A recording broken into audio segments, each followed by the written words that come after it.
कृष्णाय वासुदेवाय हरे परमात्मने प्रणतः क्लेशनाशाय गोविंदाय नमो नमः। भगवत भक्ति का रहस्य।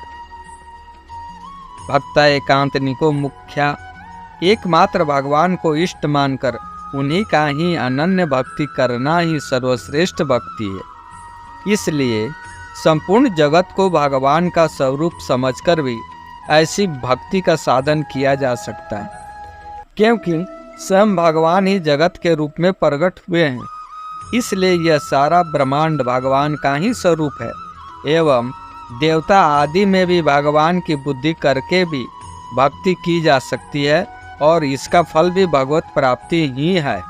इस प्रकार की भक्ति करने वालों में दो बातें प्रधान होती है। साधक को निष्काम भाव और उपास में भगवत बुद्धि। इससे भगवान की प्राप्ति निश्चय ही हो जाती है।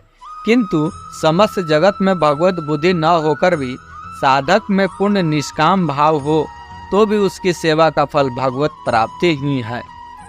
भगवान की भक्ति तो सकाम भाव से करने पर भी ध्रुव की भांति भगवत कृपा से अभिष्ट फल की सिद्धि पूर्वक भगवान की प्राप्ति हो जाती है। यदि कोई देवताओं को देवता मानकर भी निष्काम भाव से केवल भगवत आज्ञा पालन पूर्वक भगवान को प्रसन्न करने के लिए ही उसकी भक्ति करता है तो उसका फल भी भगवत प्राप्ति ही होता है। फिर जो स्वयं भगवान के ही निष्काम भाव से नित्य निरंतर अनन्य भक्ति करते हैं, उन अनन्य भक्तों को तो भगवान मिले, इसमें तो कोई बात ही क्या है। भगवान ने गीता में कहा है, अनन्य चेता सतत यो मां समृतम नित्य सह तस्याह सुलभ पार्थ नित्य युक्तस्यम योगिनः। हे अर्जुन, जो पुरुष मुझ में अनन्य चित होकर सदा ही निरंतर मुझ पुरुषोत्तम को स्मरण करता है, उस नित्य निरंतर मुझ में युक्त हुए योगी के लिए मैं सहज सुलभ हूँ, अर्थात मुझे सहज ही प्राप्त हो जाता हूँ। भक्ति में प्रधान बात है भगवान का होकर नित्य निरंतर श्रद्धा भक्ति पूर्वक निष्काम भाव से उन्हीं का स्मरण चिंतन करते रहना। स्मरण का बड़ा भारी अद्भुत प्रभाव है। भक्तों की कथाओं में प्रायः यह बात विशेष मिलती है कि जहाँ भी जिस भक्त ने भगवान को अपना समझकर दृढ़ विश्वास पूर्वक प्रेम भाव से विहल होकर भगवान का स्मरण किया, वहीं भगवान प्रत्यक्ष प्रकट हो गए। पद्म पुराण के रामाश्वमेघ में श्री हनुमान जी की एक बहुत बड़ी महत्वपूर्ण घटना का उल्लेख मिलता है। भगवान श्री रामचंद्र जी का अश्वमेघ यज्ञ के लिए छोड़ा हुआ घोड़ा अनेक देश देशांतरों में भ्रमण करता हुआ जब राम भक्त राजा सूरत के कुंडल नगर में पहुंचा, तब राजा ने भगवान के दर्शन की लालसा से उस घोड़े को पकड़वा लिया। जब अश्वरक्षक घोड़े का रक्षक शत्रुघ्न आदि को घोड़े के पकड़े जाने का समाचार मिला, तब उन्होंने उनसे युद्ध करके अश्व को छुड़ा लाने का विचार किया। इतने में तो धर्मात्मा राजा सूरत और उनके राजकुमार चंपक भी रणभूमि में पहुंच गए तथा दोनों ओर से सैनिक आपस में लड़ने लगे। राजकुमार चंपक ने भरत कुमार पुष्पकल को रामास्त्र का प्रयोग करके बांध लिया। यह देखकर श्री हनुमान जी ने चंपक के सामने जाकर युद्ध किया तथा चंपक को युद्ध भूमि में गिराकर मूर्छित कर दिया और पुष्कल को बंधन से छुड़ा लिया। इस पर राजा सूरत ने श्री हनुमान जी की राम भक्ति की बड़ी प्रशंसा की और वे उनसे युद्ध करने लगे। जब राजा के छोड़े हुए ब्रह्मास्त्र को श्री हनुमान जी निगल गए, तब राजा ने श्री रघुनाथ जी का स्मरण करके रामास्त्र का प्रयोग किया। उस समय श्री हनुमान जी बोले, राजन क्या करूं? तुमने मेरे स्वामी के अस्त्र से ही मुझे बांधा है, अतः मैं इसका आदर करता हूँ।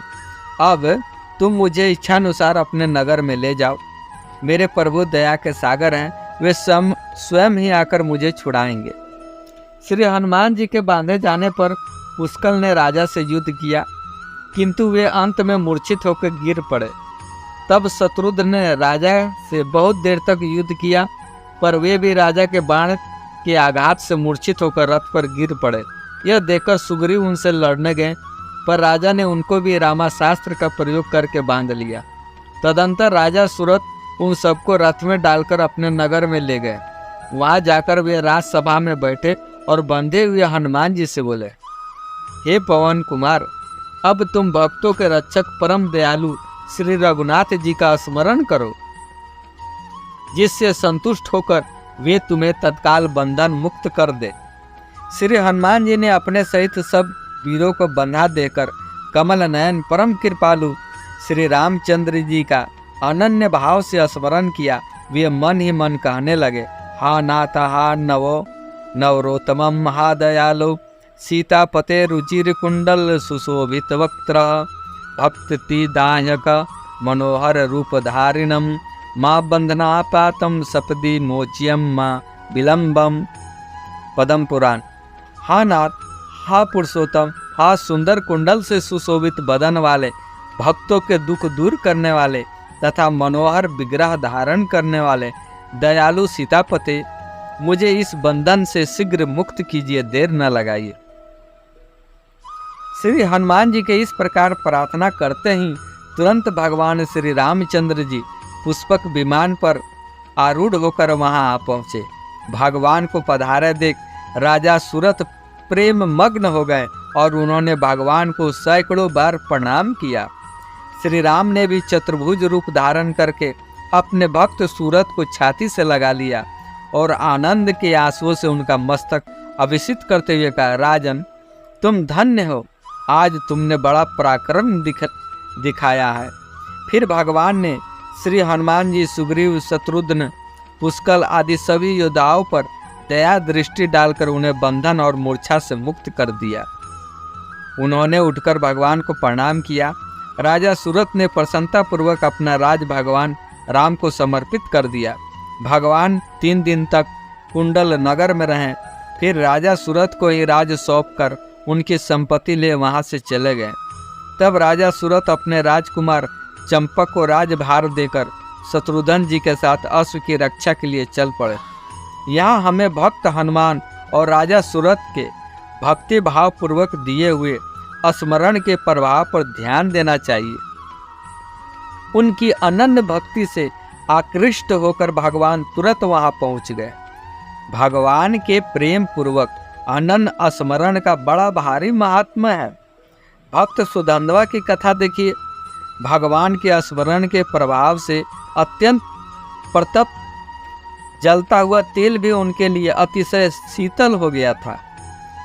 अर्जुन के साथ युद्ध करते समय भी उनमें जगह जगह भगवत स्मरण का प्रभाव दिखलाई पड़ता है। जब अर्जुन ने भगवान का स्मरण करके 3 बाण निकालकर प्रतिज्ञा की कि इन तीनों ही बाणों से मैं सुधन्वा का मस्तक काट डालूंगा, यदि ऐसा न कर सकूं तो मेरे पूर्वज पुण्यहीन होकर नरक में गिर पड़े, तब ठीक इसके विरुद्ध सुधन्वा ने भगवान का स्मरण करके प्रतिज्ञा की कि इन तीनों ही बाणों को मैं अपने बाणों से काट डालूंगा। यदि ऐसा न कर सकूं तो मुझे घोर गति की प्राप्ति हो। भगवान ने इन दोनों की भक्तों की भगवत स्मरण पूर्वक की गई प्रतिज्ञा को सच्चा किया। भक्त अर्जुन के रक्षा के लिए भगवान ने पहले बाण को अपने गोवर्धन का पुण्य अर्पित करके बाण छोड़ने की अर्जुन को आदेश दिया। अर्जुन ने तदनुसार बाण छोड़ा, किंतु सुदानवा ने भगवान को याद करके अपने बाण से उसके टुकड़े टुकड़े कर दिए।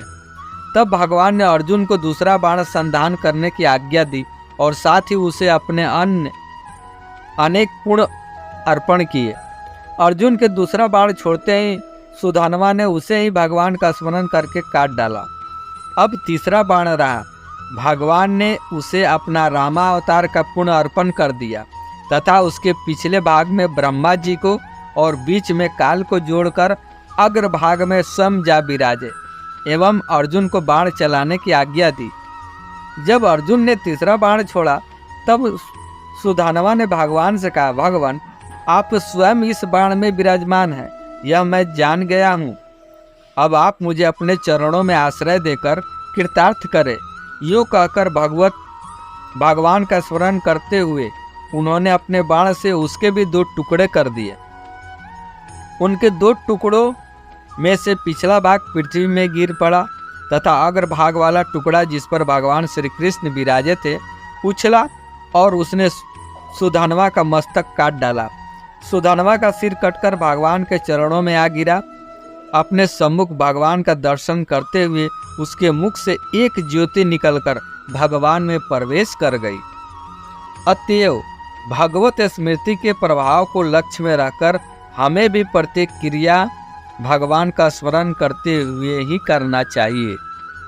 सांसारिक कार्य करते हुए भी नित्य निरंतर भगवान का स्मरण ध्यान होते रहना चाहिए, परंतु जब एकांत में भगवान का भजन स्मरण सेवा पूजा आदि नित्य कर्म में बैठे तब उस समय तो संसार का किंचित मात्र भी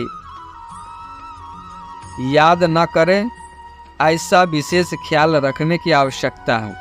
भगवत स्मरण नित्य निरंतर होने के लिए भगवान में अनन्य प्रेम, सत्पुरुषों का संग, शस्त्र शास्त्रों का मनन पूर्वक स्वाध्याय, भगवान के नाम का जप, भगवान की स्तुति प्रार्थना, भगवत कृपा से निरंतर स्मृति बने रहने का दृढ़ विश्वास और हर समय सावधानी पूर्वक उस स्मृति को बनाए रखने की चेष्टा, ये 7 विशेष सहायक है। इन 7 का अनुष्ठान करते हुए जो एकमात्र भगवान का ही अनन्य स्मरण करता है उसकी संपूर्ण विघ्न बाधाओं का नाश हो जाता है और उसे शीघ्र ही भगवत प्राप्ति हो जाती है। भगवान के स्मरण का प्रभाव और महात्म्य का क्या बतलाया जाए। यस स्मरण मात्रेण जन्म संसार बंधनातम विमुच्य नमस्तते विष्णवे परम विष्णवे। जिसके स्मरण मात्र से मनुष्य आवागमन रूप बंधन से छूट जाता है, सबको उत्पन्न करने वाले उस परम प्रभु श्री विष्णु को बार बार नमस्कार है। शेष अगले अंक में। जय जय श्री राधे जय।